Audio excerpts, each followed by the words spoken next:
Please subscribe and share SWA News। Mumbai Govandi Shivaji Nagar में हिंदू मुस्लिम एकता के साथ दावते इफ्तार का आयोजन जनाब अबू असीम आजमी की ओर से किया गया। गोवंडी अंबेडकर मैदान में इफ्तार के बाद नमाज़े मगरिब भी अदा किया गया। इस इफ्तार में हिंदू मुस्लिम सिख ईसाई बौद्ध व लगभग सभी धर्मों के लोगों ने गंगा जमुना तहजीब को अपनाते हुए देश की जनता को भाईचारे का संदेश दिया। Bureau report SWA news. नहीं अजीमुशान मैं नहीं कह सकता हूँ, लेकिन मैं कहूँगा कि हम चाहते हैं कि हमारे लोग हम सब मिलजुल करके बैठें, एक साथ में बैठें। देखिए, हमें इस्लाम में कहा गया कि अकेले कभी खाना मत खाया करो, और इफ्तार एक ऐसी चीज़ है अगर सब मिलजुल कर करते हैं तो अच्छा लगता है और अल्लाह को पसंद है ये, और लोग दुआएं करते हैं मिल करके। इसलिए हमने आज अपने इस तरफ के लोगों को, देखिए हमें बहुत सारे लोग तो बुला नहीं सकते, इतना बड़ा मैदान तो है नहीं, जितने लोग बुला सकते थे बुलाए उसमें, और इफ्तार के आने वाला का मैं बहुत बहुत शुक्रिया अदा करता हूँ जो लोग अपना वक्त देकर हमारी इफ्तार पार्टी में आए। देखिए यही हिंदुस्तान की रवाज है, यही हमारी संस्कृति यही है कि हिंदू मुस्लिम सिख ईसाई पारसी सब मिलकर के साथ रहें, जिसका भी जो त्यौहार हो एक दूसरे के साथ मिलकर रहे। लेकिन क्या हो रहा है आज 2014 के बाद ना इस मुल्क में धर्म के नाम पर राजनीति हो रही है, और एक बहुत बड़े ख्याल वाले इंसान ने कहा था कि जो लोग राजनीति में धर्म को लाते हैं, समझो कि वो लोग जो है उनके गलत लोगों के हाथ में सत्ता है, और जो लोग सिर्फ डेवलपमेंट की बात करते हैं समझो उनके हाथ में सत्ता सही लोगों के हाथ में है। हमारी सत्ता गलत लोगों के हाथ में है, जो आज सिर्फ और सिर्फ डिवाइड करना चाहते हैं। मैंने अभी आप देख रहे हैं चारों तरफ से आवाज़ उठ रही है जो औरंगज़ेब रहमतुल्लाह के बारे में। हमने कोई ऐसी बात नहीं किया था। मैं पूछना चाहता हूँ 300 साल पहले हो गया, आज तक कब्र क्यों नहीं खोदा उन लोगों ने? जब अगर औरंगज़ेब रहमतुल्लाह बहुत ख़राब थे तो उनकी कब्र तो उसी वक्त खोद देना चाहिए था। 300 साल से आज तक नहीं खोदा। अब इंतज़ार था, इस बात का इंतज़ार था कि फडणवीस साहब की सरकार आएगी और एकनाथ शिंदे साहब की सरकार आएगी तो फिर ये कब्र खोदी जाएगी। इसका पहले क्या लोग वो नहीं थे जो लोग सम्मान करते थे शिवाजी महाराज का, जो लोग संभाजी महाराज का सम्मान करते थे? क्या इसके पहले लोग नहीं थे? लेकिन इस तरह की चीज़ें ला करके ना सिर्फ और सिर्फ डिवीज़न, मुसलमान अगर बोल देगा तो उसकी खैर नहीं, लेकिन अगर आज हज़ारों लोग टीवी पे बोल रहे हैं, मैंने भी टीवी पे बोला था, मैंने कोई ज़मीन पे नहीं बोला था, हज़ारों, मगर मेरे खिलाफ इतना बड़ा वावेला, और आज हज़ारों लोग बोल रहे हैं। पूरी दुनिया में रिसर्च हो रही है। आप देखो जो है आज जो है इसमें सोशल मीडिया पे रिसर्च किया जा रहा है कि कौन थे औरंगज़ेब रहमतुल्लाह अलैह, कौन थे शिवाजी महाराज, कौन थे संभाजी महाराज, क्या ताल्लुकात इनके थे, ये सब रिसर्च किया जा रहा है। हमने आज तक कभी शिवाजी महाराज के खिलाफ या संभाजी महाराज के खिलाफ बोलने की बात तो नहीं सोचा भी नहीं कुछ है, लेकिन लोग बोल रहे हैं, लगातार बोल रहे हैं।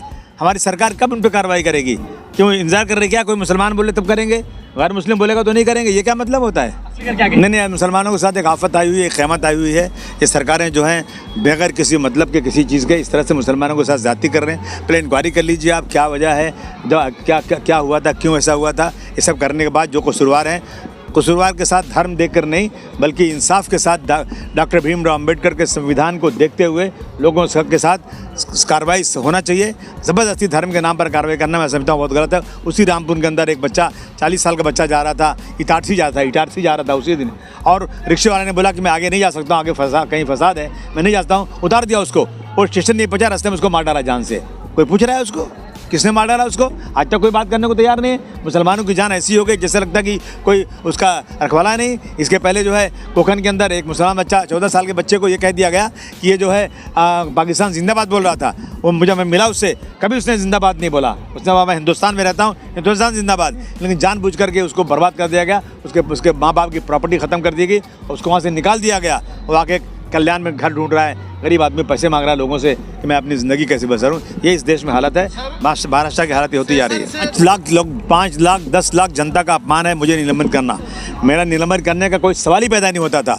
अगर देश में कानून नाम की कोई चीज़ है तो मेरा निलंबन कभी नहीं हो सकता था। मैंने कोई ऐसी बात नहीं बोली। अब कई लाख लोग बात बोल रहे हैं, उनका निलंबन कब करेंगे? उन्हें जेल कब भेजेंगे? मैं कहना चाहता हूँ नहीं, मैं कहना चाहता हूँ कि ऐसी मूवी को बिल्कुल बैन कर देना चाहिए, थिएटर में चलने नहीं देना चाहिए जो सच्चाई पर ना हो। जो मूवी सिर्फ और नफरत के लिए बनाई जाती हो, सोया हुआ है सेंसर बोर्ड वो जो चाहे पास कर दें।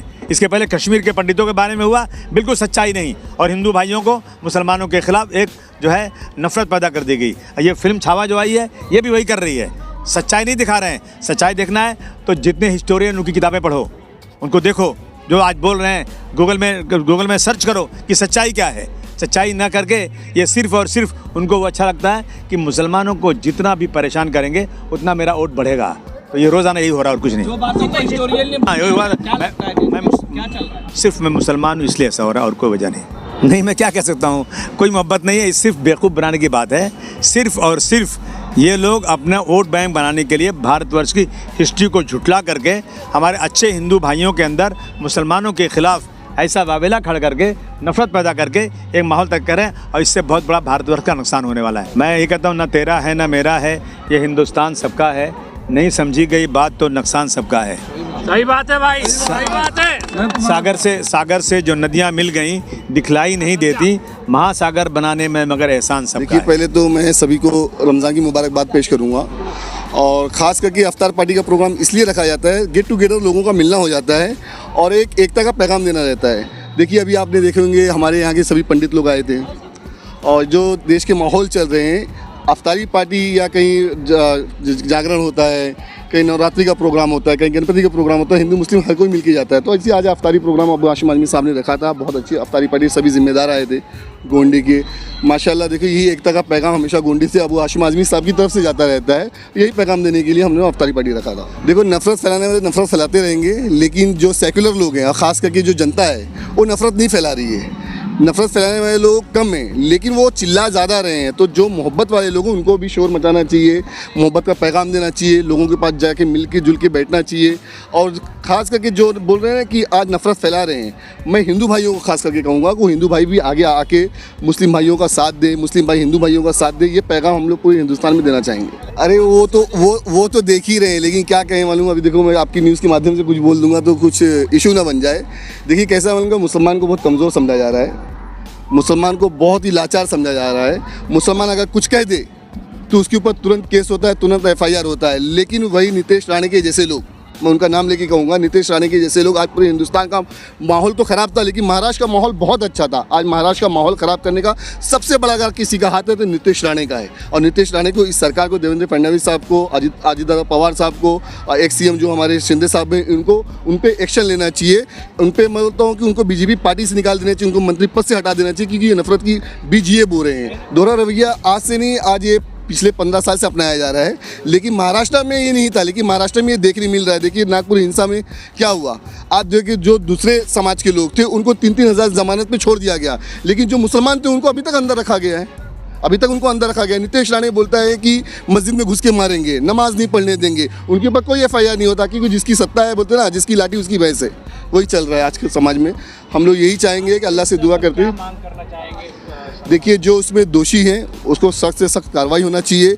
अरे इनको, ये जाहिलों को ये नहीं मालूम कि औरंगजेब रहमतुल्लाह अलैह का फ़ोटो कौन सा था और बहादुर शाह जफ़र का फ़ोटो कौन सा था। ये ऐसे अंधभक्त हो चुके हैं, दाढ़ी टोपी वाला दिख जाए तो बस उनके नारे लगाना शुरू कर देते हैं, उनके बारे में बुरा भला कहना शुरू कर देते हैं। और ख़ास करके जो बॉलीवुड में जो मूवी बना रहे हैं, जैसे छावा जैसी मूवी बनी है, फिर अपना कश्मीर फाइल बनी है, केरला स्टोरी बनी है, ये सब एक प्रोपेगेंडा फैलाने के लिए मुसलमानों के बीच में, मुसलमानों के लिए, हिंदू भाइयों के दिलों में सिर्फ जहर घोलने के लिए सब मूवी बनाई जा रही है। तो ऐसी मूवियों को भी बैन किया जाए, जो सही हिस्ट्री है, जो सही चीज़ें हैं वो दिखाई जाए। पिछले 15 साल से टारगेट किया जा रहा है। पद्मावती से शुरुआत हुई थी, मैं आपको बता दे रहा हूँ, आपके न्यूज़ के माध्यम से।